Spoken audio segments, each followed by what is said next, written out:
to me. Information, news, and entertainment on demand. WSRadio.com. Welcome to OCC Balance, the weight loss show, with Dr. Ariel Ortiz. And yes, listeners, we are OCC Balance, the wellness, the weight loss, the nutrition show. And we are talking about how to break the stigma that fat is bad for you. And the way we do it is by showing off that Kim lost 60 pounds.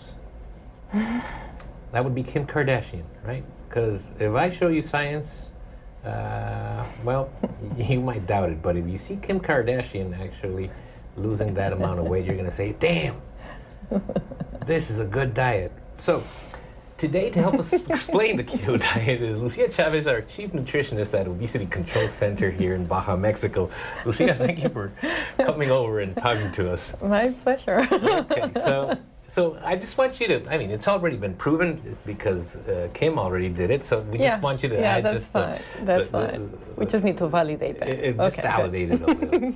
So we're talking about the keto diet, and we've been talking in past episodes that a keto diet is basically a diet where you eat a lot of fat, a lot of saturated fat, and you eat very little carbs except from vegetables, leafy greens, and I call it the same protein because I don't want you overeating protein. Now, we did explain that fats come from the good sources of fat. And the healthy fats do come from olive oil, avocado.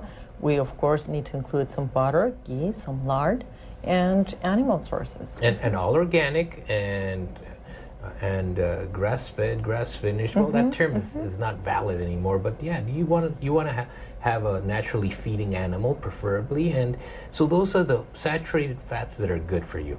The ones that are terrible for you are the vegetable oils. Not only because they are terrible for your heart, but they are also terrible due to the fact that they are chemical cocktails. They actually are pesticide or liquefied pesticides. Yeah. So guys, this is very insidious because you know what? You guys go out. I mean, I've got my staff here in my studio, and they go downstairs and they eat some French fries and a hamburger. And you know what? It's been fried in corn oil. And this thing, well, they're not going to drop dead from a heart attack right now. They're laughing right here because they are 20 years old. Exactly. But, hey, they're going to be here. Accumulate 20 years. 20 more years of that. Your heart's going to pay for that. I'm a patient person. I can wait for you guys. So insidious, very insidious how we damage our heart through eating all these oils that have been partially saturated to keep them stable and not go rancid. Keep away from all that stuff. So again, good oils, basically your good, nice organic olive oil. And keep them out of the light and away from the stove. Yeah, don't use high heat to cook. Now, we did briefly say that good carbs are your vegetables and your leafy greens and a little bit of fruit. And that's it? Yeah, because you know, it's interesting that in order for us to have 70 or 80 milligrams per deciliter of blood sugar, we need a tablespoon.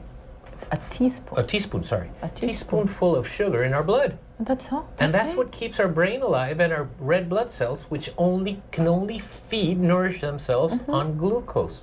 So we really don't need that much sugar. And how much sugar do we eat a week? We eat 3 pounds, and that's thanks to the standard American diet, which changed in 1977. But before that, we weren't used to having so many sugars. Yeah, they actually built a pyramid that is all wrong. And on the bottom, you have all these grains and all these sugars and all these carbs that are not good for you. Yeah, I want to say it again. If you remove that part and you just leave leafy greens and vegetables and a little bit of fruit, you are more than going to reap the benefits of a low carb, high fat diet. Now, in this low carb, high fat, same protein diet called the keto diet, the OCC keto diet. For more information on that, you can go to occbalance.com and you can see a whole production of recipes that Lucia and their team of specialists have concocted just for you. But talking about protein, how much protein should we have and what are the sources?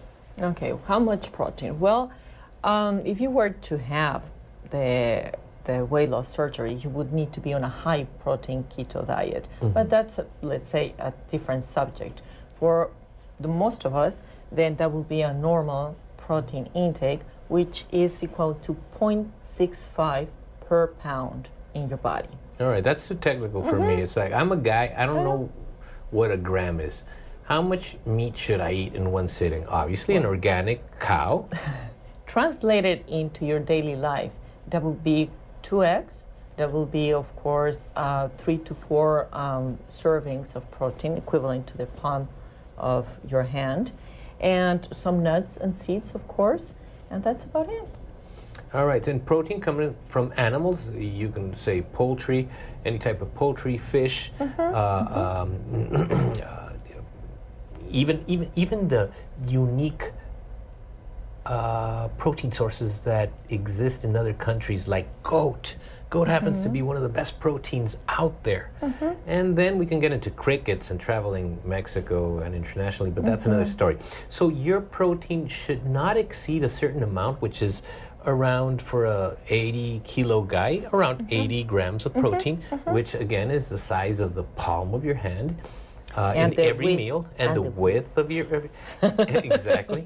Unfortunately, I have small hands, so I wish I had larger hands. But that's the amount of protein you want to have in this specific keto plan, because if you eat more protein, what's going to happen, it's going to turn into sugar. That's correct. If it turns into sugar, you kill the ability of your body to burn fat.